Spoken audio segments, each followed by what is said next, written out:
Olá, meu amigo, minha amiga, muito obrigado por vocês estarem aqui no nosso Portal do José. E como nós sempre salientamos aqui nos nossos encontros, nas nossas análises, quanto mais o povo brasileiro conseguir se afastar das estruturas de poder, essas figuras, essas criaturas que fizeram tanto mal ao povo brasileiro, tanto mal ao nosso país, envenenaram tantas pessoas, esses grupos identificados como bolsonaristas ou o bolsonarismo, mais nós teríamos a possibilidade de enxergar a nossa realidade concreta, de debater questões da nossa realidade do cotidiano, a realidade econômica, a realidade política. Isso está começando a ter mais intensidade, a partir de muitas discussões que a gente vê por todos os lados. As pessoas preocupadas com as nomeações que o presidente da República está fazendo, as suas articulações no Senado, atitudes concretas, projetos de lei que estão sendo debatidas, questões da estrutura do Estado brasileiro, coisas que a gente não estava conseguindo sequer analisar alguns anos atrás. Até porque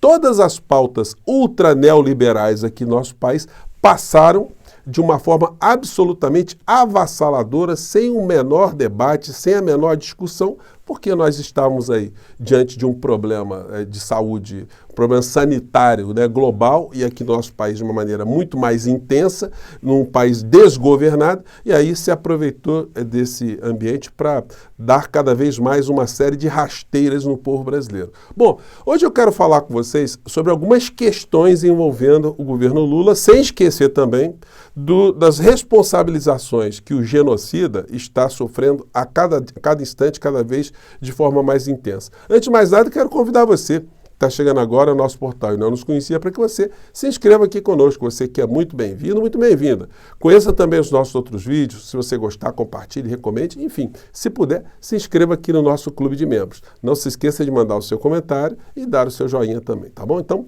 vamos seguir em frente. Gente, temos vários assuntos aqui, né? E as pautas são muito intensas. E eu tenho observado aqui nos comentários aqui do nosso portal, assim, uma espécie de inconformismo muito grande, geral. As pessoas muito descontentes em função do presidente da República ter demitido a presidente da Caixa Econômica Federal, Rita Serrano, e ter indicado no seu lugar uma indicação do Centrão, o Carlos Fernandes, que assumiu, né? E aí, gente, isso levanta uma série de questões. Todos nós sabíamos que o presidente eleito, ele teria ali um parlamento que tem a mesma estrutura que os parlamentos brasileiros têm mantido durante décadas, né? Muitas pessoas falam assim, esse parlamento vai ser muito conservador. Mas qual parlamento aqui no Brasil que não foi conservador desde a época da monarquia, né? Então, é uma realidade que a gente já tem que lidar com ela, porque existem vários fatores que influenciam a eleição nos parlamentos, não só no Brasil, mas no mundo inteiro. O poder econômico, ele sabe que controlando o parlamento, quem está à frente da nação tem muito mais dificuldades. Só que esse processo aqui no nosso país, ele se acentuou de uma maneira absolutamente absurda desde a eleição de Bolsonaro em 2018. Porque como ele era incompetente, era um preguiçoso, era um vagabundo que não gostava de trabalhar, aliás, não gosta, nunca se interessou por assunto nenhum, o que ele fez? Ele terceirizou o nosso país para todos os grupos que se aproximaram dele e deram algum tipo de apoio. Então ele não sabia absolutamente nada de assunto nenhum. Até hoje ele não sabe uma série de situações, né? Ele não aprendeu absolutamente nada. Apenas decorou algumas frases, algumas situações para enganar a patuleia que ainda está absolutamente envenenada pelas coisas que aconteceram aqui no nosso país. Então o parlamento brasileiro, ele acabou ficando muito poderoso, sobretudo com aquilo que foi chamado orçamento secreto. E aí nós temos hoje uma realidade onde o presidente da Câmara dos Deputados, que na linha sucessória, né, é o que está mais próximo de suceder o presidente da República numa emergência, numa situação qualquer, enfim, ele acaba se convertendo numa espécie de primeiro-ministro.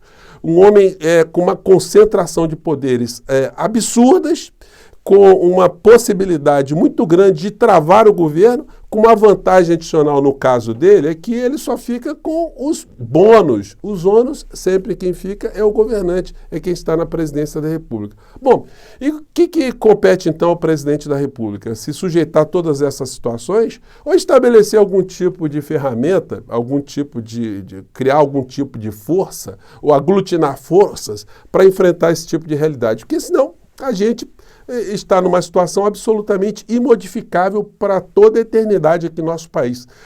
As escravidões que nós temos ainda na sociedade brasileira estão forjadas, né, a continuarem para todo sempre. Então é necessário que o presidente da República ele tenha cada vez mais uma conexão com o eleitorado que o colocou lá, 60 milhões de brasileiros. No entanto, o que a gente está vendo agora é um afastamento, pelo menos em termos de comunicação. E essa minha preocupação não é isolada, a minha é de muitas pessoas que eu conheço, de muitos que estão aqui no nosso portal. Enfim, quanto mais o presidente fica sem essa conexão com a sociedade, mais ele fica refém desse tipo de política de gabinete. Então, das duas uma, ou o presidente da República, ele começa a se aproximar mais, começa a fazer mais comunicação com todos os organismos da sociedade, né? As redes sociais, os partidos políticos, enfim, que estão também numa anomalia muito grande, ou então nós estamos condenados, né, a ter um país mais civilizado, um país que não está nas mãos dessa gente que a gente conseguiu tirar do poder. No entanto, um país com abismo social gigantesco, abismo esse que a gente não vai conseguir superar se não tiver algum tipo de enfrentamento. Então, essa é uma realidade. E como se superar essa realidade? Só através de tendo apoio popular, sociedade mobilizada, sociedade participativa, se envolvendo e criando até algum tipo de constrangimento nos parlamentares, deles perceberem o seguinte: olha, o presidente da República está com o povo com ele.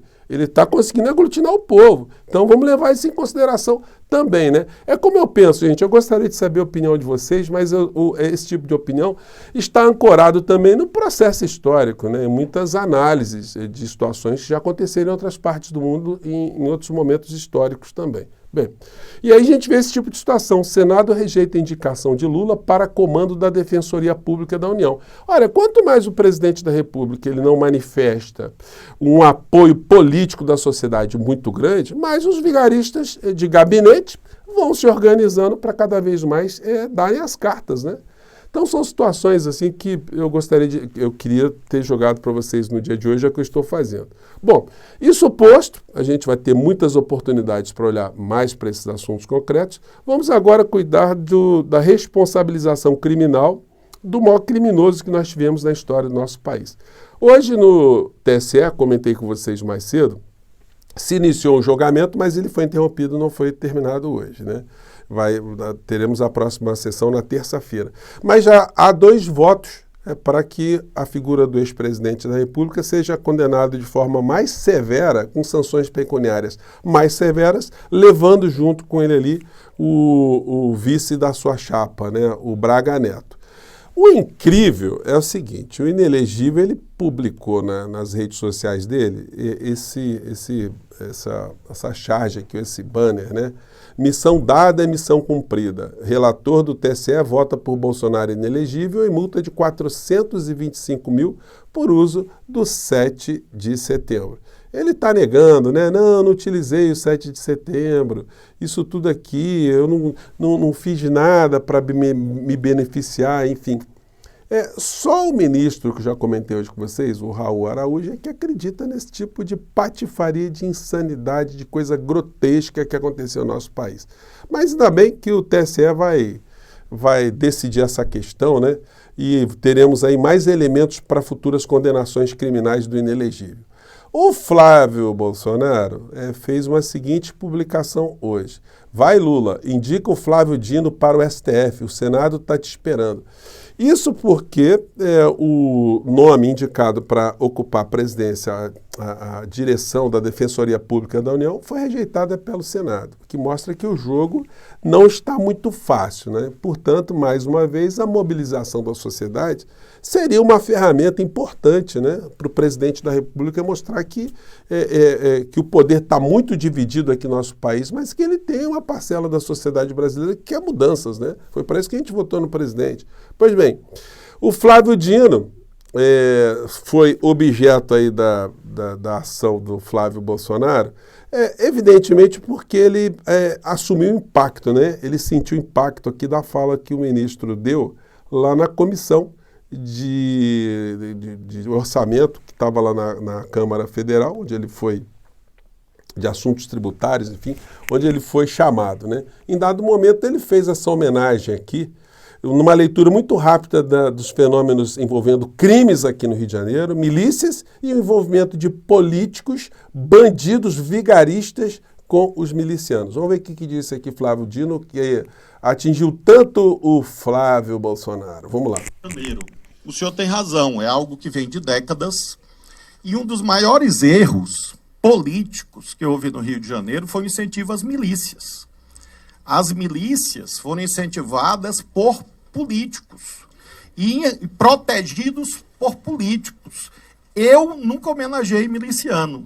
Eu não sou amigo de miliciano, não sou vizinho de miliciano, não empreguei no meu gabinete filho de miliciano, esposa de miliciano e, portanto, não tenho nenhuma relação com o crime organizado no Rio de Janeiro.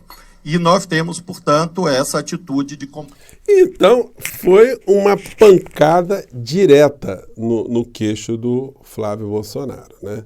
E aí ele reage com esse tipo de ameaça. Não adianta querer indicar o Flávio Dino que no Senado a coisa está complicada.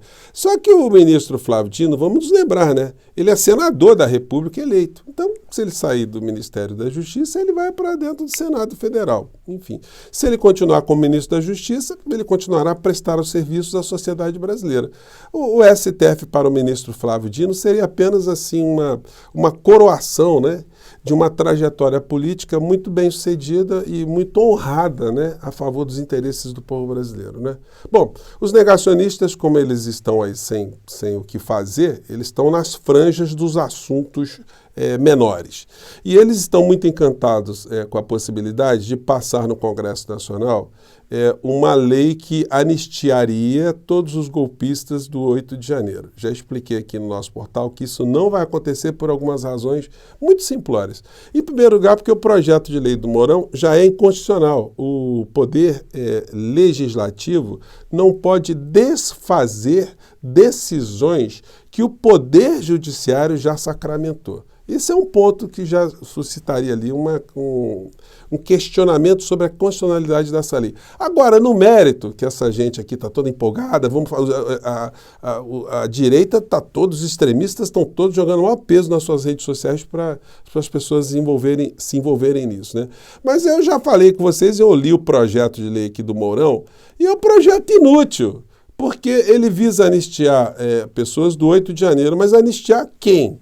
Olha, vai anistiar uma série de pessoas, desde que, parágrafo único, essa lei não alcança as acusações e as condenações pelos crimes de dano qualificado, deterioração de patrimônio tombado e associação criminosa porventura ocorridas em razão das manifestações indicadas no caput desse artigo. Ou seja, não escapa ninguém. Por que não escapa ninguém? Porque toda essa gente que está encalacrada, está respondendo também por associação criminosa. Então, todo mundo que estiver respondendo por associação criminosa está fora desse projeto de anistia, que já é inconstitucional do nascedouro. De todo modo, se a gente puder votar lá nessa enquete aí para dar um não rotundo também é mais um recadinho adicional, né? Mas esse pessoal está perdendo muito tempo, eles estão fazendo firulas e estão dando falsas esperanças para essa gente que a Polícia Federal não para de prender, não para de pegar todos os dias, né? Gente, a fila está andando, por incrível que pareça, e nós estamos podendo olhar para coisas concretas na nossa realidade também.